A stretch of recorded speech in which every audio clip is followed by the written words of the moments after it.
name's Nat Mote. I was initially going to co-present with my colleague Nathan Taylor. Unfortunately, he couldn't make it.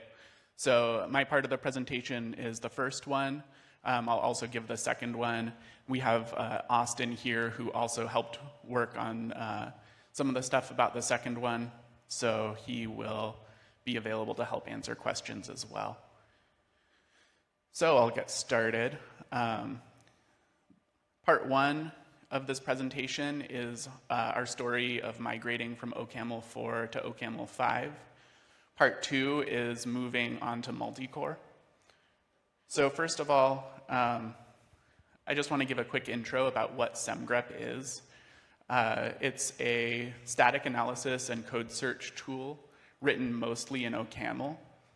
At least the kind of program analysis parts are. It's a commercial software as a service offering.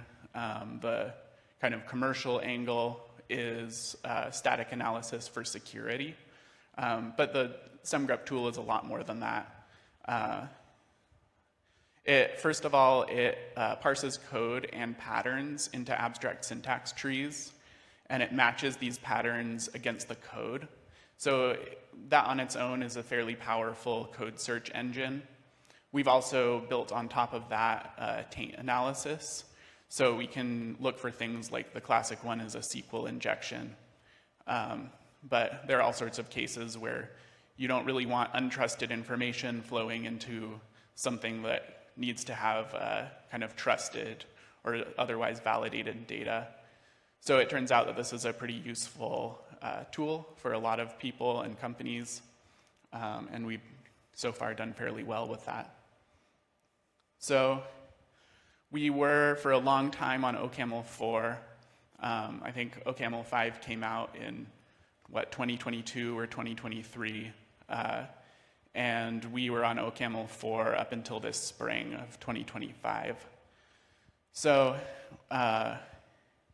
first of all, why upgrade to OCaml 5? A lot of great new things in OCaml 5, as many of you, I'm sure, are aware. We've got Multicore. That's the big one. I'll be talking more about that in part two. Algebraic effects, which is the backbone of EIO, which Adam just discussed. We also use it. A lot of fixes for Windows. We do have customers who want Semgrep to work on Windows locally on their developers' machines without using WSL. So we had a project, Taritas helped us with it actually, to get Semgrep shipped on Windows. And that relied on OCaml 5. There's also the general risk of falling behind the general ecosystem. You know, at some point we would be left behind if we didn't upgrade. So we needed to do it. The question, though, is how do we upgrade without exposing our users to significant negative effects? Now, you expect a major version of a language to have some changes that you need to adapt a large code base to. But this one came with some really big changes. So as part of the Multicore transition, the OCaml maintainers re-architected the garbage collector to allow for shared memory parallelism. There were a lot of design decisions in the original garbage collector that pretty much required or made use of the assumption that there was only going to be a single thread in the process, or a single concurrent thread in the process. So they made a ton of changes. They pretty much entirely rebuilt the garbage collector, changed the allocation schemes. There is a great paper, I've linked it in these slides, called Retrofitting Parallelism onto OCaml. And as part of that work, they ran a number of benchmarks, and pretty much the results looked positive on their benchmark set. So we were optimistic. We made our first attempt to migrate to OCaml 5.0 in 2023. We had the sort of normal changes that you'd expect to have to make, switching around APIs, that sort of thing. Unfortunately, we had to revert that when we discovered significant performance issues. So what went wrong? We looked around on the internet a bit. We weren't sure what was going on, but we saw that OCaml 5.0 didn't have garbage collector compaction. This was in particular an issue that Infer ran into. We found a OCaml discussed thread on it. We didn't really think about it too much. We had other things to do. This got put onto the back burner, and we just assumed it was the lack of compaction. So when 5.2 came out with compaction, I took another look at it and tried it, had the same issues even when I added calls to GC compact explicitly, because even in the present day, the OCaml runtime in OCaml 5 will not trigger compaction automatically. Looked through a bunch of runtime code, thought maybe the allocation strategy might be part of it. Maybe malloc was introducing fragmentation. But eventually I decided to look through, get on board with memtrace. And I did some debugging using that. Found some memory issues that were kind of unrelated. I'll get to that in a little bit. So ultimately what I ended up doing was running memtrace runs side by side before in OCaml 4 and in OCaml 5. So what we see here is in OCaml 5, there is substantially more memory being used on this test repository.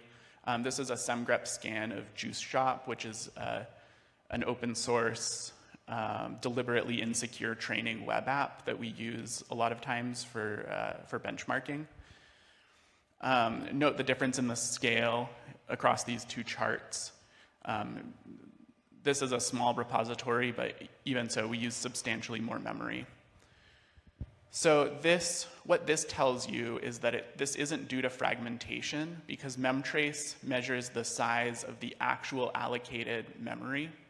So we know that for some reason, there is more memory actually live that's been allocated at any given moment. Now, this could be for a variety of factors. Maybe it's some small difference in the libraries, standard library, or one of the other libraries that we use. But most likely, it's due to garbage collector behavior. So I decided to start trying to tune it. The OCaml runtime has this space overhead parameter, which essentially tells the garbage collector how aggressive to be. The lower number means the garbage collector will be more aggressive about running. That will reduce the memory that's being used. The trade-off is that because the garbage collector is running more, you're spending more time in the garbage collector, and overall your runtime performance will be lower. So I dropped it substantially. The default is 120. I dropped it down to 40 and got good results according to memtrace. I mean, you can see from this sample run that it took about the same amount of time, but now in OCaml 5, it's actually using substantially less memory, so that's great. But this doesn't tell the whole story. There's also fragmentation that could result in the RSS, the resident set size, which is the amount of memory that the program is actually using. That could still be higher. So I tested that and got similar results here. About the same amount of time, maybe a little faster on OCaml 5, and slightly less memory. So this is fantastic. However, this is just one repository, and I needed to next measure it on a set of representative repositories. So I tried another one. This is another open source repository, Blaze Persistence, which we use for benchmarking. It's substantially larger. And I found that on this one we needed about a space overhead of 20. Otherwise, the memory would balloon substantially from where it was on OCaml 4. Unfortunately, that slowed down the smaller repositories too much. So this setting is too aggressive for the smaller repositories like Juice Shop, for example, or many other repositories like some of our customers' repositories.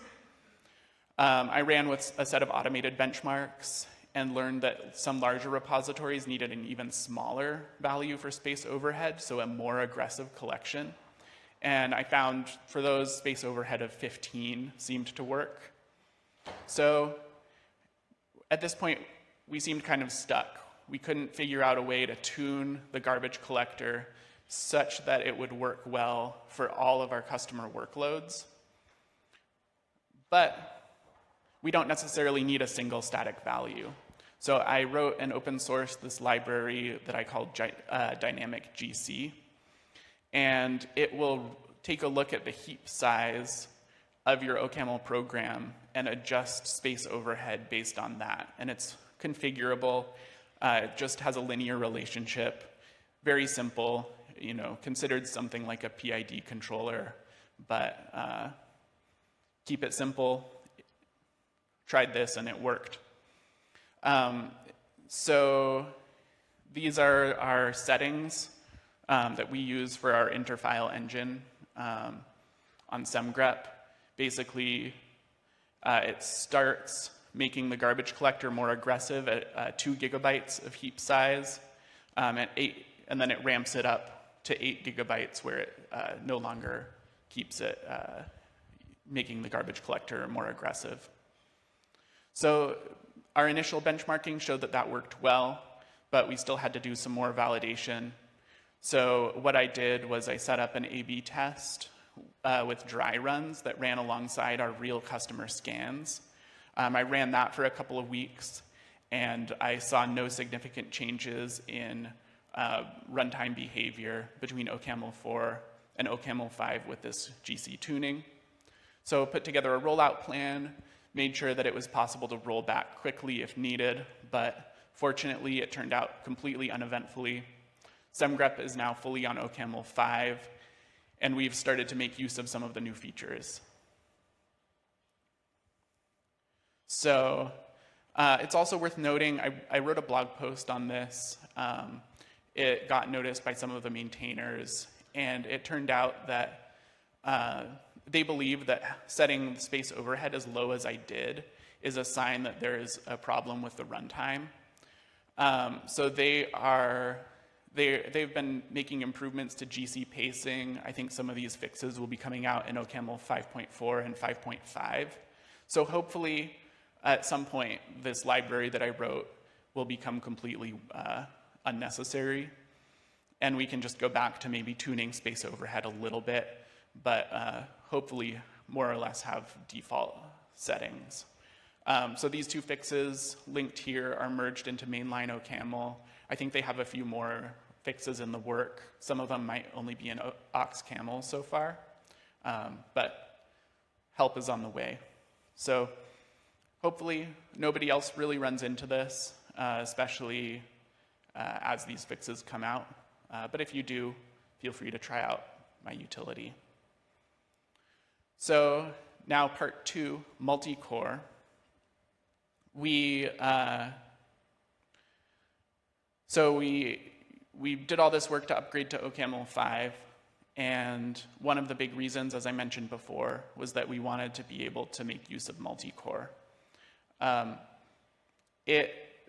Before I get into that, though, I'll take a step back and just explain a little bit about how Semgrep works. So we have several steps. First, we start by parsing all the target files. And we do that in parallel. Right now, what we do is we use Parmap to fork and run all the parallel jobs in separate processes. So This has a number of advantages, which I'll get into in a moment. But we do parsing, we come back to the main process, and then we do sort of our type checking phase. It's actually, it's not exactly type checking. We do type inference and name resolution and whatnot. But in spirit, it's similar, at least as far as our orchestration code is concerned. And then we do a number of analysis passes. In particular, one of our heaviest weight analyses is our taint analysis.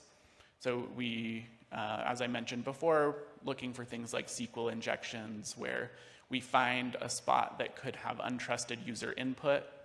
We find a spot that is, say, interpolating strings straight into a query to a database. And then we look for data flow paths between those two things.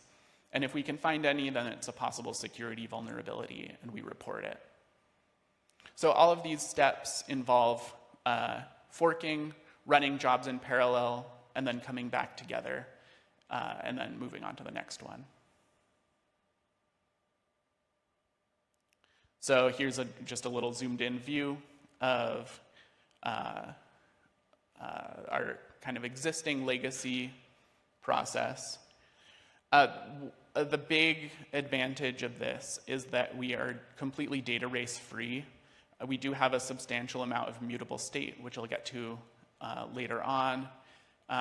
And we perhaps have not been as disciplined as we might like about accessing and updating that state. But fortunately, we kind of so far have gotten away with it because we do this work in separate processes. Each process can't interfere with the other, and everything kind of comes together and work.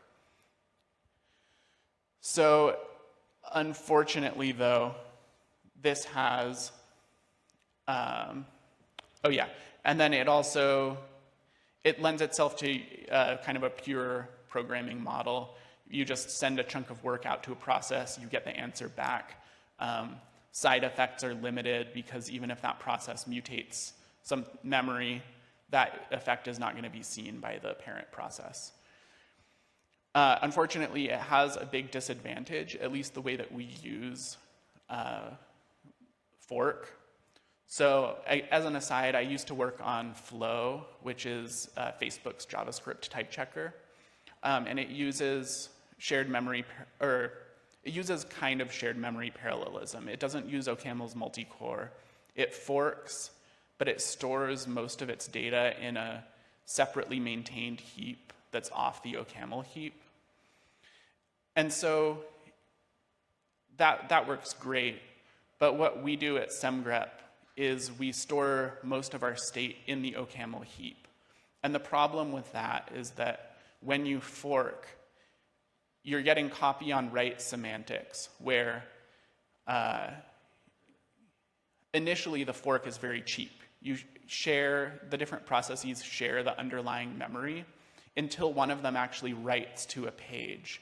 And at that point, the operating system will copy over that whole page.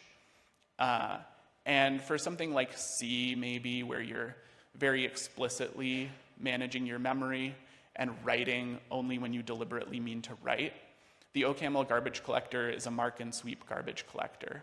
So whenever it's going through and marking, it will touch a page, update some bits in that page.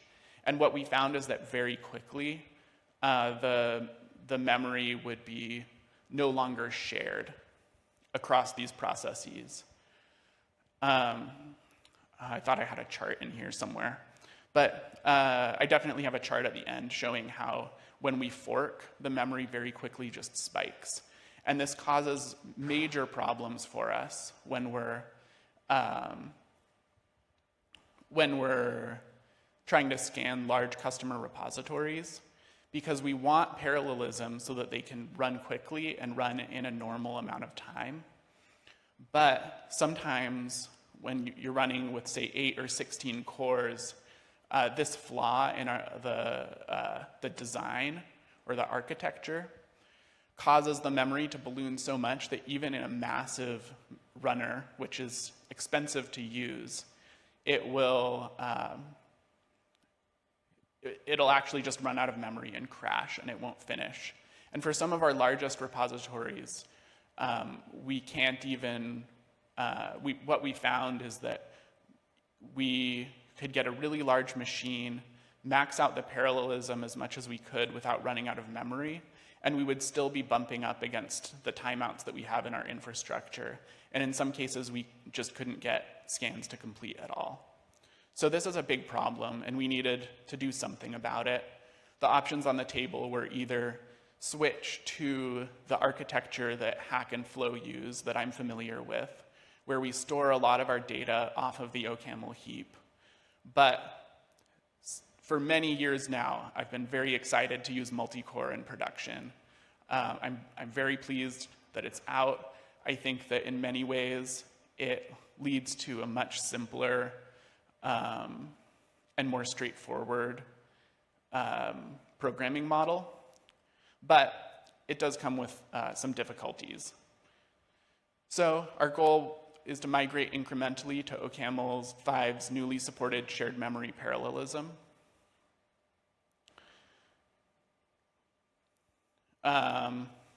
I talked about this a little bit already. So this has a little bit more detail. So for each of these phases where we do computation, we fork, and then each one just does a single chunk of work, and there's no further concurrency from there. This works out fine because it's a CPU-heavy workload. We're not doing a bunch of I/O or something. We pretty much just are CPU-bound and need to do a bunch of computation. So the first step that we took was to just add the eio.run loop at the outer step of each spot where we fork and do a bunch of work in parallel. And now each worker uses does the Semgrep scan computation, but it still uses blocking I/O. We don't have a ton of I/O, and I'm not going to go into detail about what we do here, but we do a little bit. So this worked fine, but we're still using fork. So the next step was to switch to EIO submit instead of fork. And we put this behind a flag so we can ship it, test it out, people can try it, and we can iterate from there. So you can currently use an experimental flag to choose to use EIO and domains rather than forking. And eventually, we plan to migrate over and use a variety of features that EIO and effects and OCaml 5 allow, like having async I/O, having the computation ongoing, using timers and timeouts that EIO provides, but we're not there yet. For now, we just need to get it running. And one of the big blockers, we had a number of challenges, but one of the big blockers is finding sources of mutable state and figuring out what to do about them to avoid data races. So one option is dynamic analysis. For example, we use, in our case, we used TSAN, thread sanitizer, to run through a bunch of scans and see where potential data races could occur. So in principle, this is a great idea. We can just keep running this until we stop seeing data races. However, because it's a dynamic analysis, it can't prove the absence of data races. It can only help you find them when they're observed during an actual run of your program. So it's a great piece of the puzzle, but not the whole story. Another option, oh, my apologies. I think I went over most of this. So another option is static analysis. For example, could we have a static analysis pass to look for anytime you access a ref within the body of a domain.spawn function? My colleague Nathan Taylor tried to write a simple Semgrep rule for this, and it does work on a toy example here, but unfortunately he said it didn't really help him find things in practice in our code base. Semgrep, at least with its current experimental support for OCaml, is not really suited for this type of analysis. It would be a cool area to explore and see if we could make it better, but at this point we haven't done so. So between these two options, we found in practice dynamic analysis has been more useful for this problem. We found a number of things like this where we just have a top-level mutable ref. We have these in a few places for a variety of reasons. I don't think that we need to get into those here, but the bottom line is they are difficult to remove entirely in our code base. We have tried to remove some, but in order to migrate to Multicore effectively, we couldn't really block on removing all of this mutable state and moving to a more functional model. We had to figure out how to do it in a less invasive way for the rest of the code base. So a couple of options here. We can use domain local storage. So instead of having one ref that all the processes or all the domains use, we can have domain local storage where each domain can write to it separately. And importantly, sorry, I'll get to this in a moment. Another option is to use EIO fiber local storage, which, since we're using EIO, that seems more like the obvious choice. But what we settled on was, in fact, we had problems with this one. It's great because we're using EIO for concurrency. It fits in well there. Unfortunately, it's a heavyweight implementation. It's stored in a per fiber hash table. And the big issue that we had with it was that fiber local storage values are inherited when a fiber forks into other fibers, unless the fiber is forked onto a different domain, at which point the slate is wiped clean. And that just didn't work for our workload. So what we ended up going with was domain local storage, but if you have two fibers running on the same domain and they mutate domain local storage, you can still end up with a data race. So what we ended up doing was just enforcing that we only have one domain per fiber. So we don't have currently multiple fibers running on a single domain. And this means that domain local storage does work for our use case, and we don't have to work around the decisions that have been made in EIO that are incompatible with our needs. So finally, we have been rolling this out. It's not out in the hands of customers yet, but we're in the late stages of testing and validation. And what we can see here is on the top, you can see the memory usage with the fork-based parallelism. And where we fork, you can see the memory just very quickly spike. On the bottom, and note the difference in y-axis scale. On the bottom, we have a chart showing the memory usage for the same scan, but using Multicore instead. And it finishes more quickly and with less memory usage than our existing parallelism model.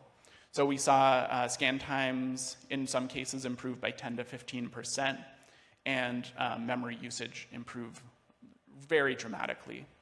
So this is thanks to the hard work of the OCaml and Multicore OCaml project maintainers. Would like to once again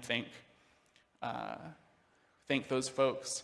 They did some great work, and I'd like to recommend that paper again, the retrofitting parallelism onto OCaml paper. Any questions?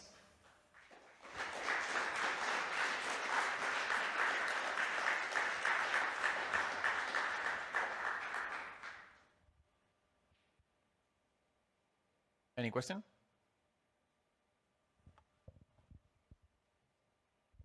Thank you for the interesting talk. This is just a general question. I don't know if you have an answer for it, but in your first half about, well, you mentioned the paper. It is quite interesting. I do wonder, maybe in your case, did you find maybe some lesson in how it happened that their benchmarks didn't include the workloads where the sort of memory increases and I guess there were no performance time decreases in this case, but the sort of memory increases were sort of missed in the analysis that they made. Were there any lessons that maybe found, or was it just an accident? Yeah, I did talk to them a little bit about that actually, and they just felt like they hadn't. My recollection of this interaction is they just felt like they hadn't assembled an especially rigorous set of benchmarks.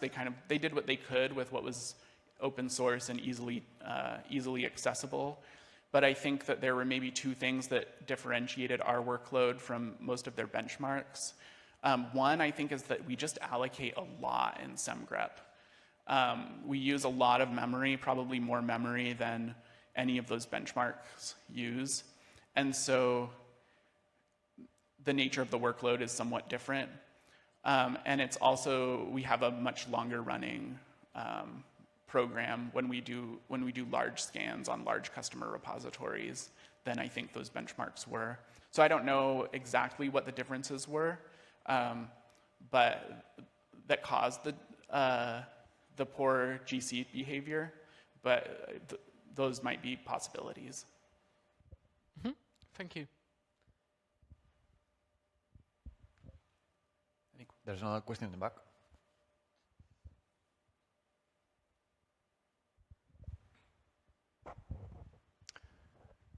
Hi. Were there any other pain points in the OCaml 4 to OCaml 5 transitions that might not have been particularly significant for your business, but would be of interest to others who have still got OCaml 4 code bases that are hesitant about migrating to keep up with the ecosystem? No, I don't think that we ran into any major issues. There were the normal things that you expect when you upgrade a major language version, just tweaking how APIs are used, that kind of thing. There was certainly some work involved there, but I don't think that we ran into substantial issues other than the performance problems.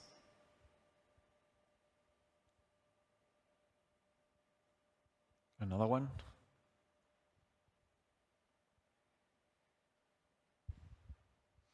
Just to kind of follow up on that, do you have an idea how long it took to go from 4 to 5? Speaking as someone who has a 4 code base that needs to get updated.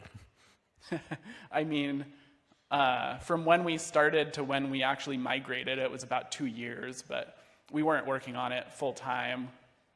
I wasn't actually very involved in the initial push to do kind of the more ordinary things that you'd expect you'd have to do. I know that it was at least a few weeks worth of work, I think, but I can't really give you specifics beyond that. Cool, perfect. I think we are going to a break. It's a little bit longer than 10 minutes, so feel free to do whatever you need. Thank you, everyone.